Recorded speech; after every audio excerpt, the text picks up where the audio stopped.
Thank all of you for inviting me to speak this evening, and I want to say hats off to the Burbank ANC for a wonderful dinner. How about a round of applause for all of those who worked on making tonight possible? A fantastic dinner committee. And Sylvia, you are an outstanding chair and a wonderful friend, and it's a delight to be with you and all of your friends and colleagues tonight. And Nane, you're doing a superb job. Oh, thank you. I have totally enjoyed it. Isn't she doing a wonderful job? But you made me very jealous tonight because you got to be live and on video. I've never seen that before. That is awesome. Next time I come, I want to be live, on video, and Skype at the same time. Because I've got to one-up what you did, Nane. But that was superb. You're doing a wonderful job, making a lot of fun for all of us. I'm going to be brief this evening for two reasons. First, I ate way too much. And everything was just wonderful. The food was fantastic. Sarkis, as always, everything is outstanding here. Absolutely delicious. So I can't speak long because I need to take a nap. But the other reason is I have yet to hear an elected official give a keynote address where anyone said afterwards, you know, that was a really good speech, but he didn't talk long enough. So I'm going to be brief. But what I wanted to do this evening was just give you a little update on some of the things that we're working on in Congress of general interest and then of more specific interest to the Armenian community. Before I do, though, I want to congratulate Margarita and Sarkis, Talar and Zare on your awards this evening. They're very well deserved. Thank you for all you've done for the community, and congratulations.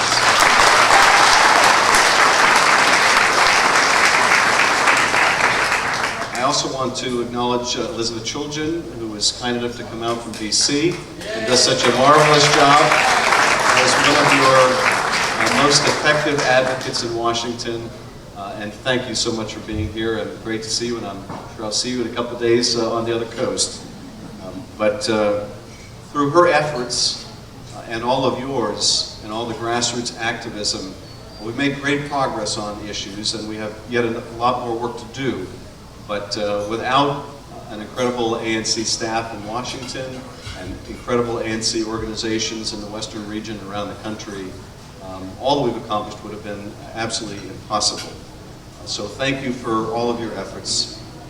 Let me touch on a couple general issues that we're working on, and then turn to more specifics. First and foremost, I would say 90% of our focus in Congress is on the economy, and has to be. We just saw today the most recent jobs report showed yet another month of consecutive job growth. That's the good news. The bad news was it's still fairly anemic growth. Not enough to replace the jobs that were lost. And while the unemployment rate dipped slightly, which is good, part of the reason it dipped is that some people have given up looking for work. And so this will remain our focus until the economy is truly back on track. We have several big issues, interrelated issues, that affect the economy that we are going to be grappling with at the end of the year. And just to give you a heads up, don't go near your TV set between the November election and the end of December, because what you're going to watch is going to be quite a brawl, unfortunately, as we work to resolve three big issues. The first is something called the debt ceiling. And you may have seen we had a big fight over the debt ceiling last year. The debt ceiling, basically, the country is like a consumer. We have a credit card, which is the national debt. And when we approach the debt limit, just like when you approach the debt limit on a credit card, with a credit card, you have to call the credit card company and say, raise the limit. And they can either raise the limit or they can refuse you. Similarly, in the Congress, we set the debt limit, and when we reach the debt limit, we either have to default on that debt, make radical cuts, or we have to pass a law that increases the debt limit. Now, normally in the past, increasing the debt limit was a fairly consensus issue, because The debt limit represents debts that have been accrued in the past, and it represents an obligation to pay those debts and not default. But it has become much more highly controversial and contested. We will reach the debt limit at the end of the year, somewhere between the November election and January 1st. And so we will have to decide, are we going to raise the limit? If we're going to raise the limit, how much are we going to raise the limit? And part of that debate will be over something else that's set to happen at the end of the year. And that is, when we had the discussion over the budget and the deficit and debt earlier, we put in place something that would force, if we couldn't agree to a certain amount of deficit reduction, it would force massive cuts to the defense budget and massive across-the-board cuts to domestic discretionary spending on education, on healthcare, on transportation, on law enforcement, on every other domestic program. So we face this at the end of the year. That will take place if we don't find another way to reduce the deficit. And finally, this is sort of the triumvirate of tough end-of-the-year fiscal issues. In addition to the debt limit and the across-the-board cuts, we have the expiration of what are called the Bush tax cuts, those tax cuts that were passed during the Bush administration. They will, if nothing is done, all go out of effect. So those lower tax rates that went in during the Bush administration will go away. So those three issues are going to take place at the same time. My guess is that they will all be wrapped together. There will be a grand compromise on all three, which will have a lot to like and a lot not to like in it. And probably more not to like than to like, because we are unfortunately in a place, budgetary-wise, where most of our decisions are about what to cut, not what to invest in. But that's what we're going to be wrestling with at the end of the year. And I think one thing that we need to keep paramount in mind when we wrestle with these three great big issues at the end of the year is our goal ought to be creating jobs and growing the economy. That ought to be our central priority. We shouldn't make any decision at the end of the year that doesn't contribute to job growth and getting the economy moving. Reducing the deficit and debt is a very high priority, and part of reducing the deficit and debt will add to the economy because it will demonstrate to the markets and the rest of the world that we're serious about getting our budgetary act together. At the same time, if we go overboard, if we prioritize deficit reduction over job creation, we will contract the economy. And if you look at what's happening in Great Britain right now, they embarked on a real austerity plan, which has a lot of appeal to it. But the result is they are now sliding into a double-dip recession, and we don't want that to happen. So this is what we're going to grapple with, which I know is of great interest to all of you, as it is to people throughout the country. Turning to issues of more specific interest to the Armenian community. Through the good work of the ANC and thousands of volunteers around the country and great professional staff in Washington and all of your hard work, we had success on a very important bill this session. And we strategized at the end of last year about what our approach should be this year. In the past, we have generally relied on one major bill that dealt with the Armenian genocide, and we have put all of our efforts and eggs into one legislative basket. And this year we decided to introduce a dual-track approach where we would introduce the genocide bill, but we'd also introduce a bill that called upon the Republic of Turkey to observe religious freedoms and human rights and to return confiscated properties to the Armenian church that were seized from the Armenian church. And I'm proud to tell you that that legislation passed with an overwhelming bipartisan vote in the House of Representatives.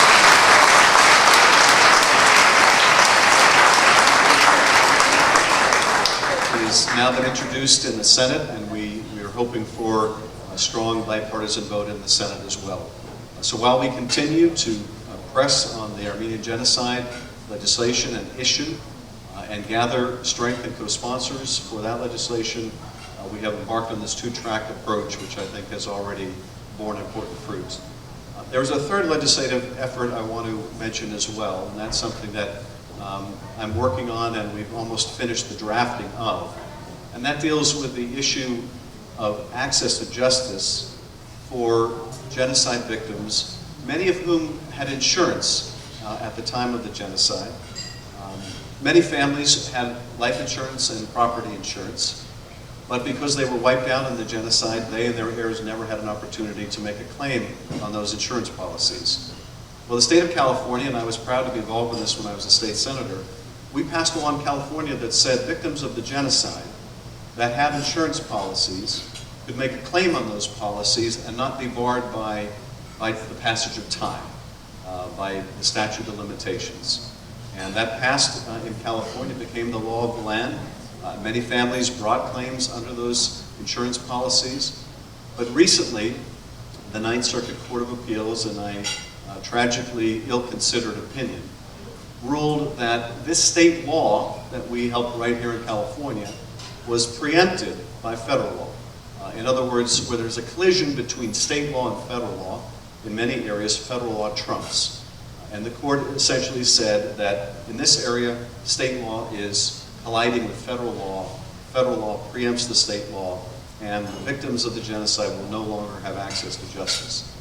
Now, that was a terrible ruling for many reasons. It was certainly a terrible ruling on the merits and on the policy and on the desire that we have to allow the victims of genocide to have access to justice and to have access to the compensation that they paid for when they bought insurance. But it was also tragic from a legal point of view because it isn't in collision with federal law. There is no federal law against allowing the victims of genocide to receive compensation, or states that want to extend their courts to allow victims to be made whole, or at least make good on the insurance policies they have. So we are in the final stages of completing legislation that would say that it is the policy of the federal government that the victims of genocide or mass atrocity, because remember at the time of the genocide there was no term genocide. These insurance policies didn't require a showing of genocide. They required a showing of loss of life or loss of property.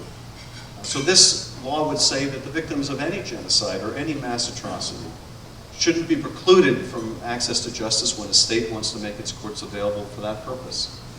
And we hope that we can move this legislation which would effectively overturn this very ill-considered Ninth Circuit opinion.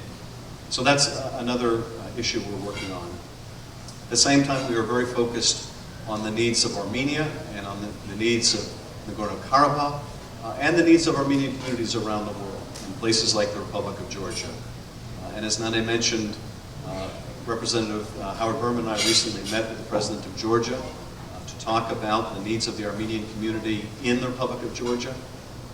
We've had conversations now with the chair and ranking member of the Appropriations Committee, and we are working on language that we've asked them to include in this year's foreign aid bill that would say that the resources that are devoted to Georgia, there should be a plan to meet the needs of the Armenian community in Georgia, which lives in quite an impoverished part of the Republic.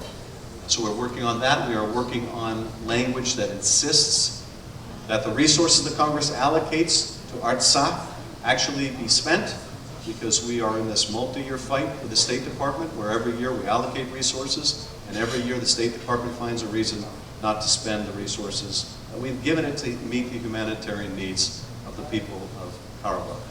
So we're working on that issue as well. We are also trying to maximize our assistance to Armenia, which is the victim of this crippling blockade by Turkey and Azerbaijan, to make sure that we can provide the kind of economic support and foreign military funding necessary to support that important ally of the United States. So these are the issues that we are working on, and I want to just underscore again how important your efforts are, how important your advocacy is, how important programs like those that Elizabeth will talk about, where young Armenian advocates can come to the Capitol and spend the summer or spend months or weeks roaming the halls of the Capitol, meeting with members of Congress, making their voices heard, learning the legislative process. It's really extraordinarily important. Two final notes, and that is I want to thank you all. Whenever I'm with the Armenian community, I feel like I'm with family. I'm very grateful. very grateful for that. And I am continually in awe of how aware and active and engaged the community is in all of the civic organizations here, but particularly aware of what goes on in Congress. Whenever I'm anywhere in my district, invariably it will be an Armenian family that will stop me in the street or in a restaurant or a store and say thank you for what you're doing. And I'm always astounded that those that stop me even know who I am. In Los Angeles, members of Congress are among the most anonymous members of Congress anywhere in the country. And why is that? Well, the reason is we are in the Los Angeles media market. A lot of my colleagues that come from more rural states, whenever they're in town, they're on the top of the news on TV. Well, for me to be on the top of the news on TV, I would need to kill someone. And even that would not be enough. I would have to kill a celebrity, engage in a high-speed chase in my car, and with helicopters tailing me, whatever. That's what it takes in Los Angeles. But I'll tell you, I am not anonymous in the Armenian community. And I thank you for that.